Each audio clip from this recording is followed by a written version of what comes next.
तो last class हम लोग omega equals to b perpendicular by r ये फॉर्मूला पढ़े थे, और अब हम लोग आज इस पे न्यूमेरिकल्स की शुरुआत करने जा रहे हैं। एक न्यूमेरिकल ऑलरेडी बना चुके थे, बाकी कुछ और न्यूमेरिकल्स बना के हम लोग देखते हैं। तो सपोज कि एक बॉडी है जिसको 50 मीटर से ड्रॉप कर दिया गया है, और यहां पे एक आदमी खड़ा है जो यहां से 20 मीटर की दूरी पे, ठीक है, और आपसे पूछा जाए कि फाइंड ओमेगा, फाइंड, ये 40 कर लेते हैं ना, बढ़िया है, 40 metre, find omega of this ball, ये बॉल है, with respect to man, of ball with respect to man, ये हमको निकालना है। कैसे निकालेंगे समझिए। सबसे पहले हम लोग 2 सेकेंड, अच्छा ये कब निकालना है ये भी जरूरी है, so after 2 second, after 2 second के बाद आपको निकालना है। जब ये ड्रॉप हो गया उसके बाद 2 सेकेंड के बाद ये क्या होगा, इसका ओमेगा, इस बॉल का omega with respect to man, वो बताना है। तो 2 सेकेंड बाद पहले ये निकालना होगा कि ये बॉल का वेलोसिटी कितना है। 2 सेकेंड में कुछ नीचे आ जाएगा, कितना नीचे आएगा, तो नीचे लाने के लिए जो डिस्प्लेसमेंट का वैल्यू है वो आएगा ऐसे equals to half a t square, क्योंकि यू जीरो है, u t plus half a t square होगा, ड्रॉप किए हैं तो यू जीरो है। तो अगर केवल इसका मॉड निकालें तो हाफ इंटू एक्सिलरेशन 10 लिख लेंगे और टी स्क्वायर यानी 2 का स्क्वायर हो जाएगा, मतलब वो 20 मीटर नीचे आ जाता है। तो दिस लेंथ इज 20 मीटर। अगर आप साइन के साथ पुट करेंगे तो -20 मीटर आएगा, और वो माइनस बस इतना बताएगा कि वो नीचे आ रहा है। तो हम लोग बिना साइन के पुट किए, क्योंकि हमको पता ही है कि वो नीचे आ रहा है।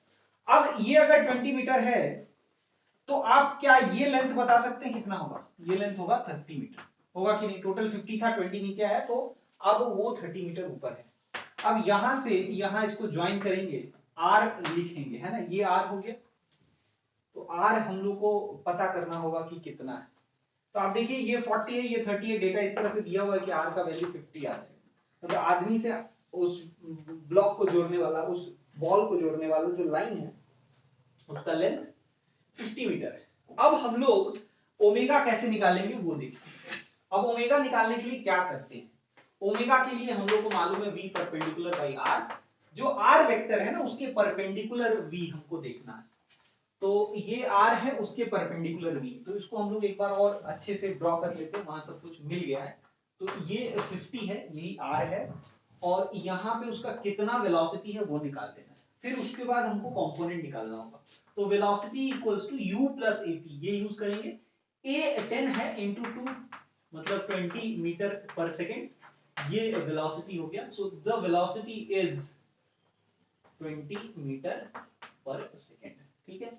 अब देखिए आपको ये ध्यान रखना चाहिए कि क्योंकि ये 30 है, ये 40, ये 50 है, तो ये एंगल जो आएगा वो 37 डिग्री आएगा, और वो अगर 37 है तो आपको ये 53 दिखेगा। और यहाँ पे एक परपेंडिकुलर लाइन ड्रॉ कर लें जो इसके परपेंडिकुलर है, तो ये 37 हो जाएगा, है ना। और अगर ये 37 है तो 20 का इधर आएगा cos 37, और cos 37 का वैल्यू होता है 4/5, तो 20 इंटू 4/5 जो कि 16 मीटर पर सेकेंड आएगा। कितना आ गया, 16 मीटर पर सेकेंड। बस अब ये हमने v परपेंडिकुलर निकाल लिया, r हमको मालूम है, तो ओमेगा लिखने के लिए क्या करेंगे, 16 यानी कि परपेंडिकुलर बाई r यानी कि 50, और ये हो जाएगा 8/25 रेडियन पर सेकेंड। ये हो गया हमारा ओमेगा। जल्दी से इसको कॉपी कर लीजिए, आगे के क्वेश्चन को देखते हैं।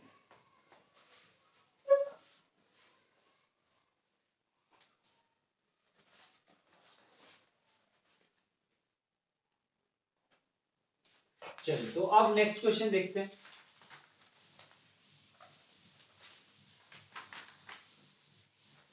देखिए मान लीजिए कि यहां आदमी खड़ा है और एक आदमी यहां से जा रहा है, ठीक। कितने वेलोसिटी से जा रहा है, तो मान लीजिए 10 मीटर पर सेकेंड से जा रहा है, और ये लेंथ हमको 30 मीटर दिया हुआ है, ठीक।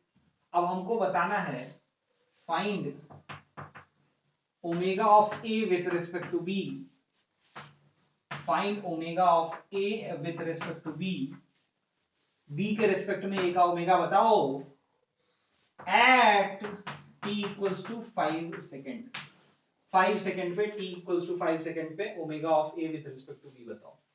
तो देखिए आप इसको कैसे सॉल्व करेंगे, है ना, आपको अटेम्प्ट करना हो वीडियो पॉज करिए, अटेम्प्ट करिए।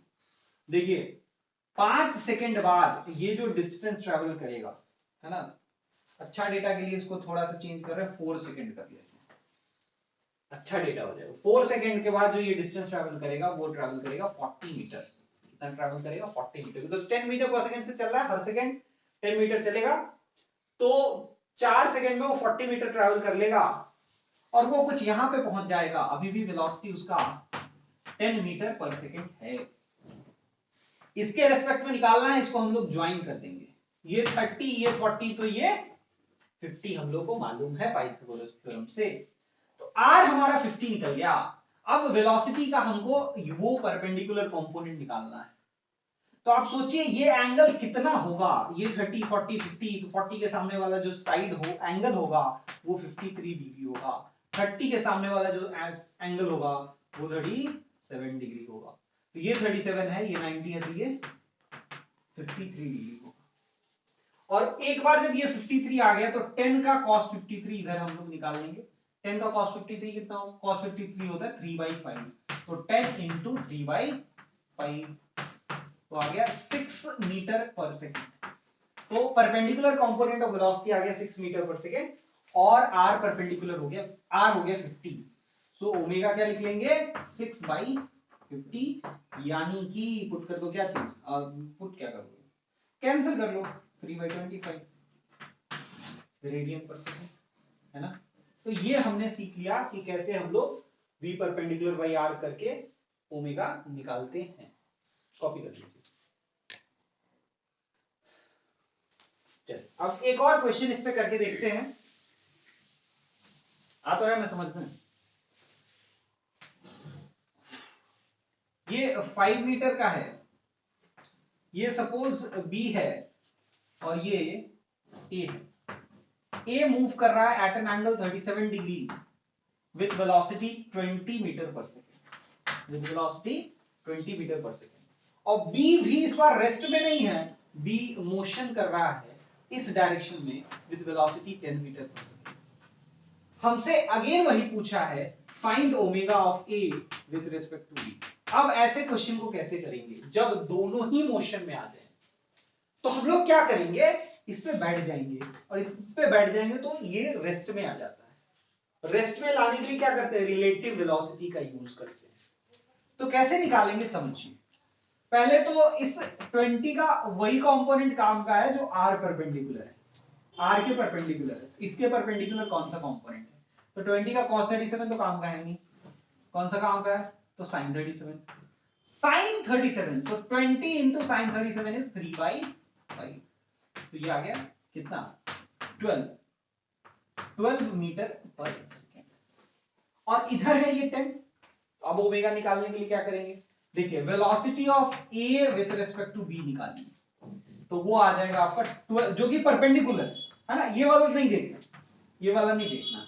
तो velocity of a with respect to b जो कि परपेंडिकुलर है वो आ जाएगा 12 माइनस 10 यानी 2 मीटर पर सेकेंड, और फिर उसके बाद उसको डिवाइड कर देंगे 5 से, तो ओमेगा आ जाएगा, ओमेगा आ गया relative velocity 2 by perpendicular distance 5, 2/5।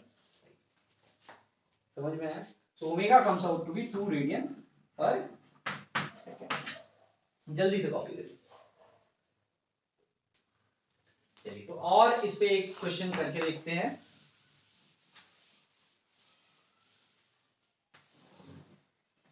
Suppose कि एक बॉडी है, उसको 45 डिग्री एंगल पे 10√2 वेलोसिटी के साथ, थोड़ा कम हो जाएगा है ना, इसको 40√2 मीटर पर सेकेंड वेलोसिटी के साथ फेंका गया, ठीक।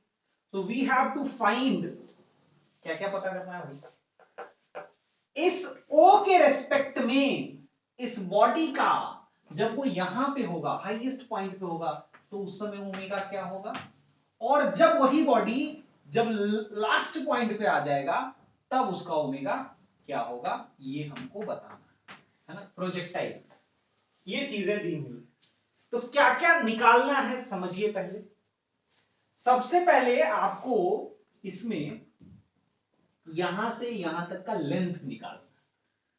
अब उसके लिए आपको मैक्सिमम हाइट चाहिए, रेंज का आधा चाहिए, तब ये आप लेंथ निकाल पाइएगा, है ना।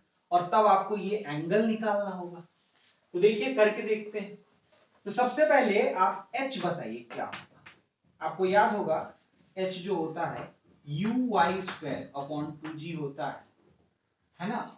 मतलब y कंपोनेंट ऑफ वेलोसिटी का स्क्वायर अपॉन 2g करेंगे तो मैक्सिमम हाइट निकल जाएगा। अब पहले इस वेलोसिटी का x कंपोनेंट y कंपोनेंट देख लिया जाए। x कंपोनेंट भी 40 और y कंपोनेंट भी 40।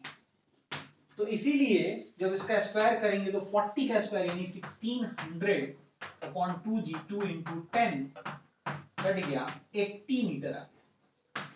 तो ये मैक्सिमम हाइट 80 मीटर है। अच्छा रेंज क्या है, r अगर आप निकालिएगा तो वो आता है 2 times of ux ui upon g। 2 ux ui upon g ये रेंज होता है। तो 2 इंटू ux कितना 40, ui कितना 40 अपॉन g यानी 10, तो 1600 3200 320 मीटर ये आ जाएगा। तो ये 80 मीटर हो गया, ये 320 मीटर आर आया, तो ये ऑब्वियसली 160 मीटर होगा, है ना। ये 80 और ये 160 मीटर, कितना केवल ये, है ना। हमको ये लेंथ निकालना है। अच्छा इस पॉइंट पे वेलोसिटी कितना है, तो हम लोग को मालूम है कि x component of velocity constant रहता है और हाईएस्ट पॉइंट पे y कंपोनेंट ऑफ वेलोसिटी क्या हो जाता है 0।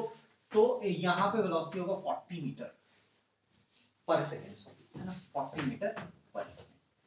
अब r निकालना सबसे बड़ा मुश्किल काम है। r इतना भी मुश्किल नहीं है। हम लोग क्या करेंगे, यहाँ राइट एंगल ट्रायंगल में ये 8 है ये 16 है, तो ये कितना मालूम कर सकते हैं क्या, तो रूट ओवर 16 का स्क्वायर प्लस 8 का स्क्वायर, है ना। तो 8 का स्क्वायर तो कॉमन आ जाएगा, तो 8 बाहर आ गया, रूट ओवर अब 16 का स्क्वायर यानी कि यहाँ पे 2 का स्क्वायर बच गया, तो 2 का स्क्वायर यानी 4 + 1, सो बेसिकली 8√5 ये आ जाएगा। क्या आ जाएगा 8√5।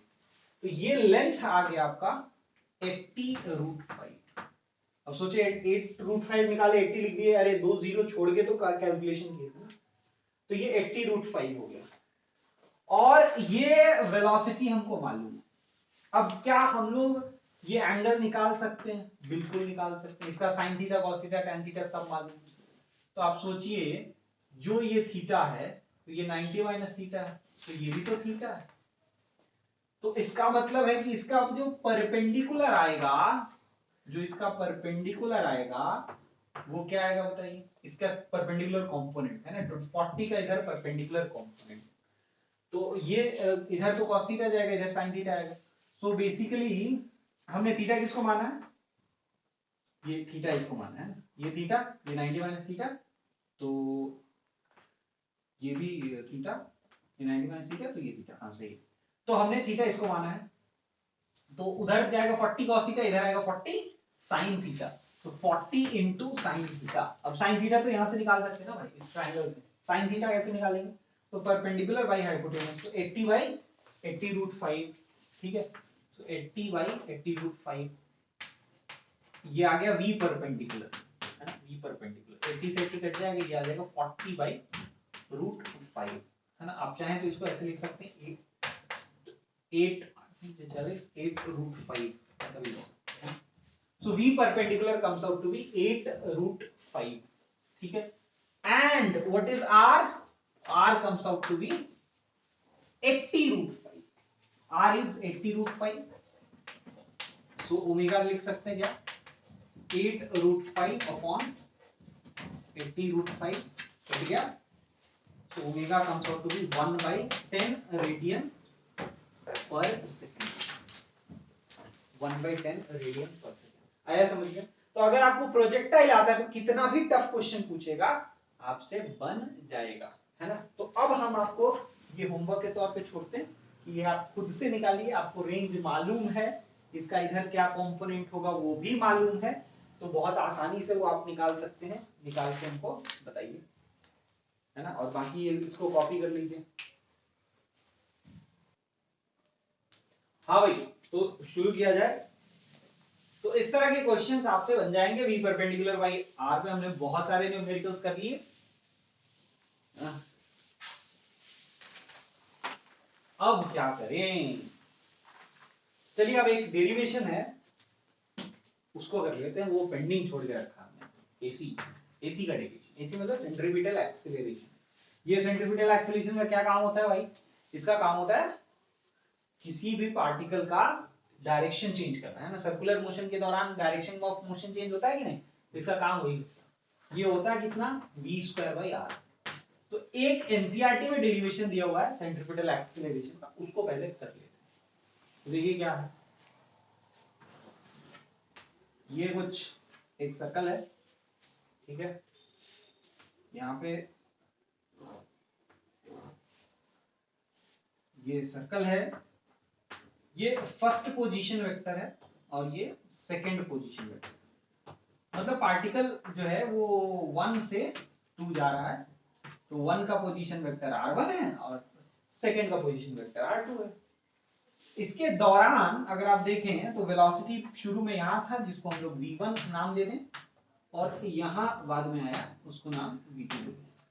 दोनों का मैग्नीट्यूड यहां बराबर है क्योंकि हम लोग यूनिफॉर्म सर्कुलर मोशन की चर्चा कर रहे हैं।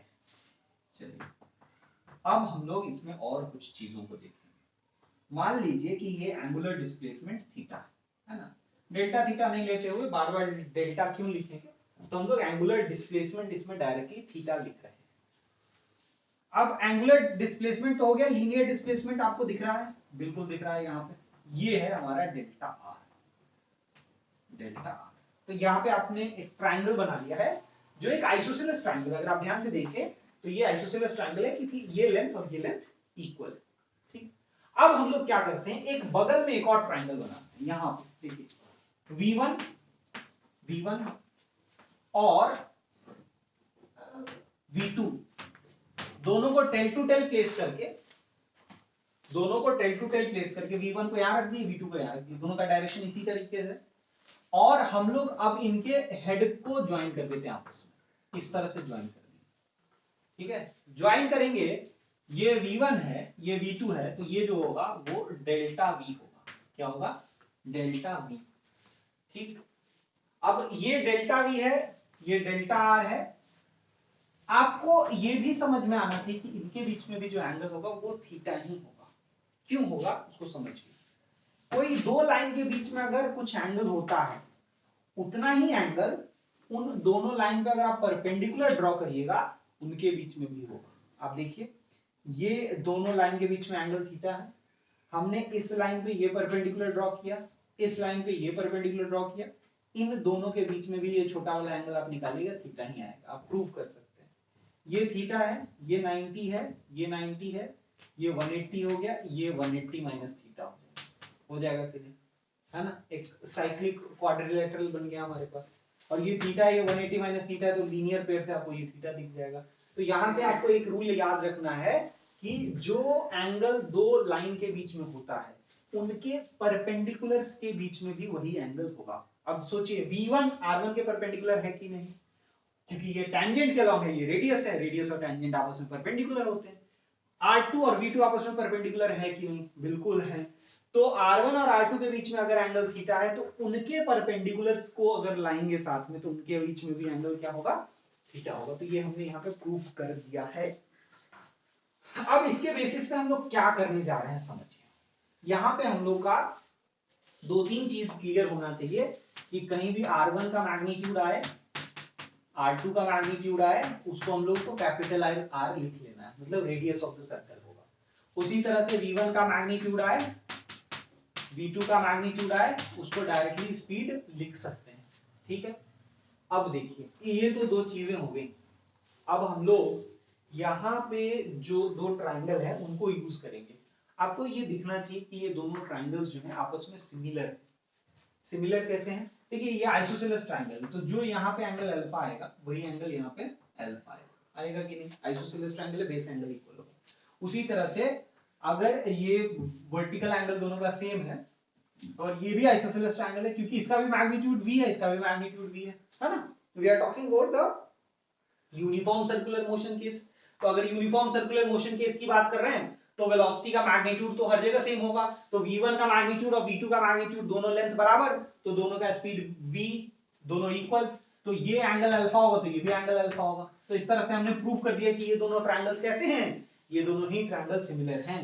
तो अगर दोनों ट्रायंगल्स सिमिलर हैं तो हम लोग इनके साइड्स का रेशियो को भी इक्वल लिख सकते हैं। साइड्स के रेशियो को इक्वल लिखेंगे, क्या आएगा देखिएगा ध्यान से, ये लेंथ अपॉन ये लेंथ इक्वल टू ये लेंथ अपॉन ये लेंथ, ऐसा लिख सकते हैं। तो देखिए हम लोग लिखेंगे r1 का मॉड, यही तो लेंथ हो गया ना उसका, r1 का मॉड बाई डेल्टा r का मॉड, r1 का मॉड बाई डेल्टा r का मॉड इक्वल टू v1 का मॉड अपॉन डेल्टा v का मॉड। Is it clear? यहां तक तो कोई दिक्कत नहीं किसी को। अब अगर जब यहां तक हमने ये लिख लिया है, हम लोग डेल्टा v निकालना चाह रहे हैं, डेल्टा v का मॉड निकालना चाहते हैं, क्या आएगा? अब देखिए डेल्टा v का मॉड जो आएगा वो आएगा v1 के मॉड को हम v लिख सकते हैं और r1 के मॉड को कैपिटल R लिख सकते हैं। तो हम लोग यहाँ पे v लिख लेते हैं और r1 के मॉड को कैपिटल R लिख लेते हैं और यहाँ पे डेल्टा R का मॉड लिख देते हैं। तो ये हमको मिल गया। अब जब यहां तक मिल गया तो चीजें अब आसान हो गई, क्योंकि इसका काम हो चुका है तो इसको मिटा दे रहे हैं। अब चीजें बहुत आसान हो गई। कैसे? हम उसी इक्वेशन में दोनों तरफ डेल्टा टी से डिवाइड कर देते हैं, तो delta v by delta t, delta v का mod obviously equals to v by r into delta small r का मॉड बाई डेल्टा, ठीक। और दोनों तरफ अब limit delta t tending to zero कर देते हैं। तो अगर यहाँ पे limit delta t tending to zero delta v का मॉड अपॉन डेल्टा टी करेंगे, ठीक है, equal to v by r delta r का मॉड अपॉन डेल्टा टी, ऐसा लिख सकते हैं। यहाँ भी लिमिट है ना, यहाँ अब छोटा सा लिख लेते हैं, limit delta t tends to zero, ठीक है। इसको हम लोग ऐसा लिखते हैं, mod of limit delta t tends to zero delta v upon delta t, ठीक है, equal to v by r limit delta t tends to zero delta r upon delta t, इसमें मॉड रहेगा। अब देखिए अगर आप ध्यान से देखें तो ये स्पीड ऑफ पार्टिकल है और अगर आप ये ध्यान से देखें तो यही एक्सीलरेशन है। So we can write this in next step as acceleration is equal to v by r into v, यही सेंट्रीपिटल एक्सीलरेशन हो गया। तो finally we can write centripetal acceleration, sorry vc नहीं, ac is equals to v square by, ये derivation आपका NCERT में है, NCERT का डेरिवेशन है फॉर सेंट्रीपिटल एक्सीलरेशन, जल्दी से कॉपी कर लीजिए। चलिए अब हम लोग आगे बढ़ते हैं।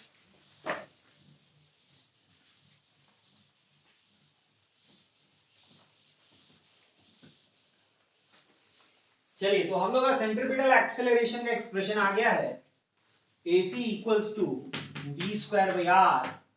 अब यहां से हम लोग इसको थोड़ा और मॉडिफाई कर सकते हैं। हम लोग को मालूम है ओमेगा इक्वल्स टू होता है v बाई आर, तो हम लोग v इक्वल्स टू लिख सकते हैं ओमेगा आर, यहाँ पे v की जगह अगर पुट कर दें तो ये हो जाएगा omega square r square upon r, and hence centripetal acceleration का एक और एक्सप्रेशन आ जाएगा, आर से एक आर कट गया और बच गया ओमेगा स्क्वायर इनटू आर। तो सेंट्रीपिटल एक्सेलरेशन का एक ये फॉर्मूला हो गया। दूसरा, आपको टाइम पीरियड और फ्रीक्वेंसी अगर मालूम हो, जैसे मान लीजिए एक सर्कल है, यूनिफॉर्म सर्कुलर मोशन में वो घूम रहा है पार्टिकल, तो हमको मालूम है कि वो जितने टाइम में पूरा घूमता है उस टाइम को हम लोग टाइम पीरियड कहते हैं। तो टाइम पीरियड का एक्सप्रेशन क्या लिख सकते हैं बताओ? वो लिख सकते हैं 2 पाई आर बाई वी, लिख सकते हैं कि 2 पाई आर पूरा डिस्टेंस हो गया, डिस्टेंस बाई स्पीड क्या टाइम दे देगा? बिल्कुल दे देगा। इसी को हम लोग और कई तरीके से लिख सकते हैं। आप देखिए v बाई आर को ओमेगा लिखते हैं, तो t equals to 2 pi by omega हो गया। आपको उससे पहले बता चुके omega equals to 2 pi by t. तो ये इक्वेशंस को बार बार, ये सेम इक्वेशन को बार बार अलग अलग तरीके से लिख लिख के हम लोग घुमा घुमा के पढ़ सकते हैं। अच्छा, आपको मालूम है कि अगर किसी चीज का टाइम पीरियड है तो उसके पास उसका फ्रीक्वेंसी भी होगा। क्या होगा? फ्रीक्वेंसी। फ्रीक्वेंसी क्या होता है? नंबर ऑफ साइकिल्स पर सेकेंड। तो आपको याद होगा फ्रीक्वेंसी न्यू जो होता था वो 1/t होता है ना। फ्रीक्वेंसी न्यू जो होता है वो क्या होता है? 1/t। अगर ऐसा है तो ओमेगा को हम लोग लिख सकते हैं 2 पाई न्यू, है कि नहीं? अगर ऐसा है तो फिर 2 पाई न्यू को भी आप यहां पे पुट करके इसी का और एक और एक्सप्रेशन निकाल सकते हैं। सो ये इक्वेशंस आपको आने चाहिए। आपको बहुत सारे एक्सप्रेशंस याद करने की जरूरत नहीं है। इन सबको पुट कर करके जैसे जरूरत हो, जो डेटा दिया हुआ हो उसके हिसाब से आप क्वेश्चन को सॉल्व कर सकते हैं, है ना। तो इसको मिटा दें, आप लोग जानते हैं, आप लोग लिख चुके हैं ऑलरेडी। चलिए अब हम लोग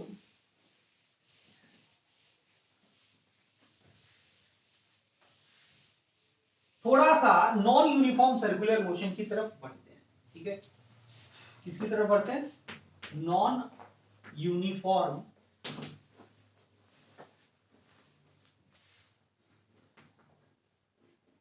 सर्कुलर मोशन।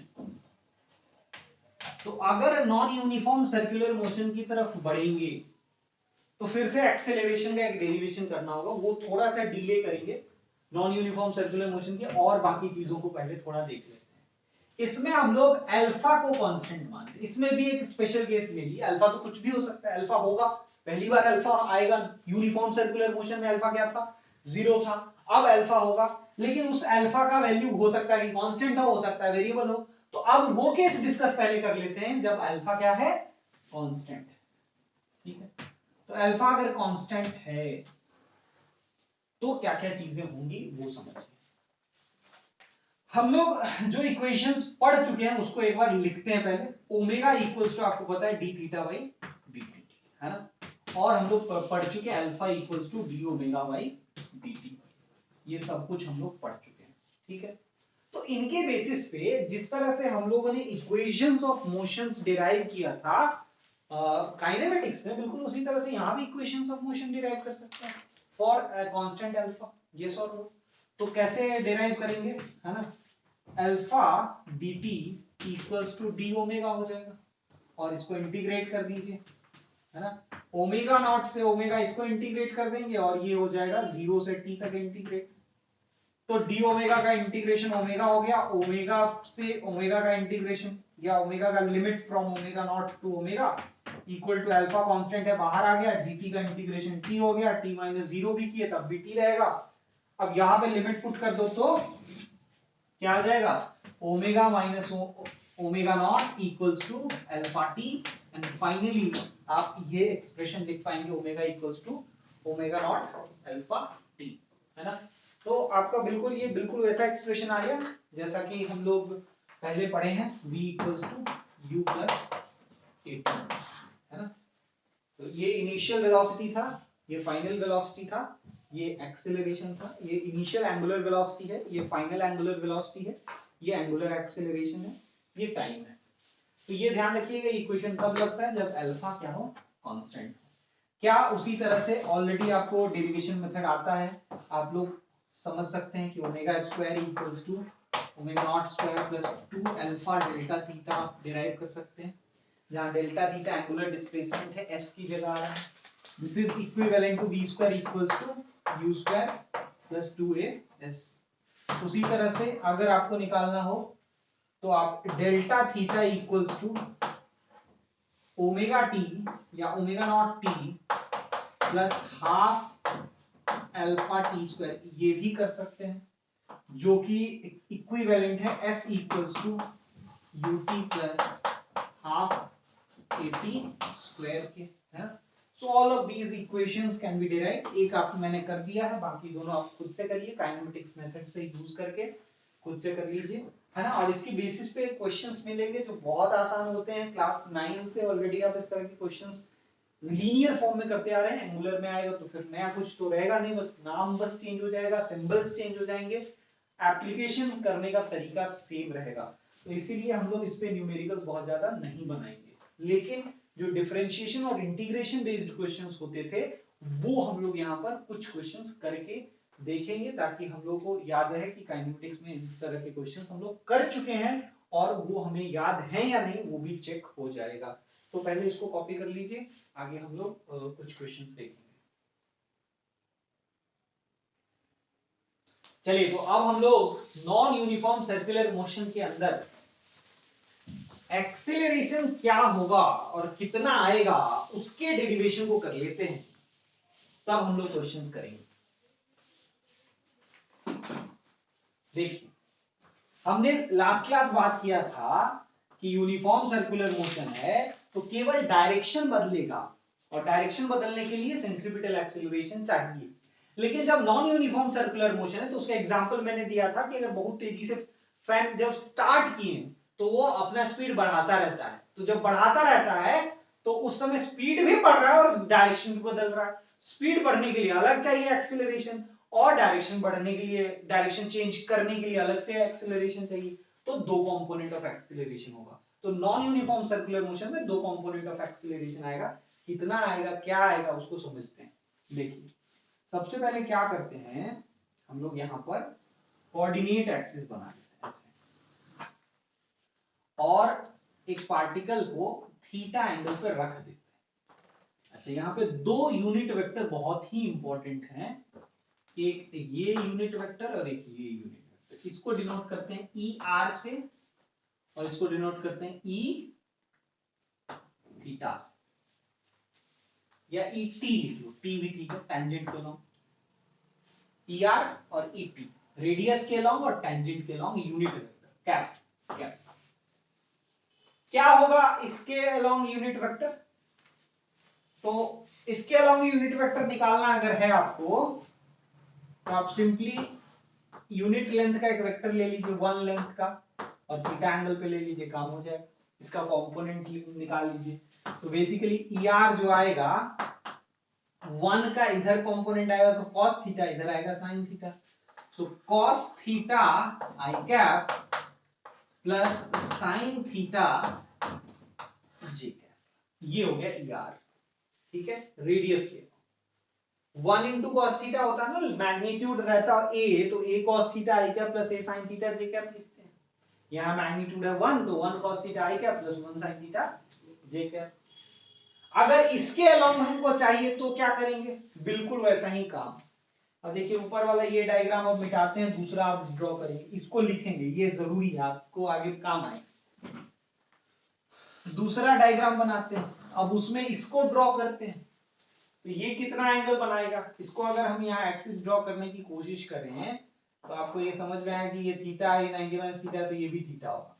मतलब यहां पर भी यूनिट लेंथ का एक वेक्टर ले लें और ये एंगल थीटा कर दें, इसका कंपोनेंट निकाल लें, तो आपको ईटी मिल जाएगा। तो ई कैप टी जो होगा वो क्या लिख पाएंगे, तो इसका लेंथ 1 है, कॉस थीटा इस बार जे कैप की तरह जाएगा और minus sine theta i cap होगा। तो minus sine theta i cap plus cos theta j cap, ये हो गया ईटी वेक्टर, है ना, यूनिट वेक्टर अलोंग टेंजेंट, और ये हो गया यूनिट वेक्टर अलोंग रेडियस। ठीक है, आई होप इतना समझ में आ गया होगा। अब हम लोग क्या करते हैं समझिए, हम लोग इसका पोजीशन वेक्टर लिखते हैं, आर वेक्टर। आर वेक्टर का मैग्नीट्यूड कितना है, कैपिटल आर है कि नहीं। आर वेक्टर का मैग्नीट्यूड कैपिटल आर यानी रेडियस ऑफ द सर्कल है। तो आर वेक्टर को क्या लिख लेंगे, r cos theta i cap plus r sine theta j cap, है ना। ये आर वेक्टर हमने लिख लिया। अब अगर हमको वेलोसिटी निकालना हो तो क्या करेंगे समझिएगा, बहुत इंपॉर्टेंट। आर तो कांस्टेंट है ना भाई, dr/dt यही वेलोसिटी होता है, dr/dt ये वेलोसिटी होता है। आर बाहर आ गया, कॉस थीटा का डिफरेंशिएशन करेंगे क्योंकि जब ये रोटेट करेगा तो थीटा वेरी कर रहा है, तो कॉस थीटा को डिफरेंशिएट करेंगे टाइम के रिस्पेक्ट में, है ना। तो ये आएगा D cos theta upon dt, क्या हो जाएगा, डी कॉस थीटा का डिफरेंशिएशन माइनस साइन थीटा, लेकिन वो तो थीटा के रेस्पेक्ट में होगा, ठीक है। इसको थोड़ा सा डिटेल बता देते हैं, है ना, क्योंकि ये फंक्शन ऑफ फंक्शन का डिफरेंशिएशन जैसा है, तो उसको थोड़ा सा यहाँ डिटेल में बता देते हैं। देखिए D of cos theta upon dt अगर ये निकालना हो तो आप क्या करिए, इसको लिख लीजिए d cos theta upon d theta into d theta upon dt, है ना, ऐसा लिख लीजिए। तो cos थीटा का डिफरेंशिएशन क्या हो जाएगा, माइनस साइन थीटा, और d थीटा बाई dt को ओमेगा लिख सकते हैं कि नहीं, तो हम लोग यहाँ पे cos थीटा को लिख लिए माइनस साइन थीटा, डिफरेंशिएट करने के बाद minus sine theta into D theta by d T omega, plus यहां पे अब क्या लिख लें, फिर से वही आर और साइन थीटा का differentiation cos theta into D theta by d T omega. अच्छा यहां पे आई कैप रहेगा और यहां जे कैप रहेगा। अब दोनों में अगर आप देखें तो ओमेगा आर कॉमन आने वाला चीज है, आ गया कॉमन, बाहर क्या बच गया, minus of sine theta i cap plus cos theta j cap. अगर आप देखें ये आपको जाना पहचाना मिल रहा है, कहां पे दिख रहा है, वहां देखो यूनिट वेक्टर में के बीच में कहीं दिख रहा है क्या, बिल्कुल दिख रहा है, देखो ER के डायरेक्शन में R वेक्टर था, आप चाहें तो यहां से R अगर कॉमन ले लीजिए तो cos theta i cap plus sine theta j cap बचेगा, तो आप इसको R into E R cap लिख सकते हैं। वो बता रहा है कि हमारा पोजीशन वेक्टर जो है वो इसके डायरेक्शन में है, और अगर ये यूनिट वेक्टर आप देखें तो वो आपको दिखेगा ET कैप। तो आप dr/dt को यानी वेलोसिटी को सिंपली लिख सकते हैं omega r into e t cap. Velocity का मैग्नीट्यूड कितना है, ओमेगा आर, क्या पहले ही निकाल चुके हैं, और उसका डायरेक्शन किधर है, टेंजेंट के डायरेक्शन में, ईटी के डायरेक्शन में। तो जब सर्कल में घूम रहा होता है पार्टिकल, उसका वेलोसिटी जो होता है वो किसके अलोंग होता है, टेंजेंट के अलोंग होता है, यहां से प्रूव हो गया। और उसका मैग्नीट्यूड कितना होता है, ओमेगा आर होता है, ये भी प्रूव हो गया। जल्दी से इसको कॉपी कर लीजिए। चलिए तो ये हो गया कॉपी। अब हम लोग एक्सीलरेशन निकालेंगे, एक्सीलरेशन निकालने के लिए इसी वेलोसिटी को डिफरेंशिएट करेंगे। तो बस ये ऊपर वाला मिटा रहे हैं, बाकी सब एज इट इज रहेगा, ठीक है। ये इसको डिफरेंशिएट करना है, बहुत ही इंपॉर्टेंट चीज है। देखिए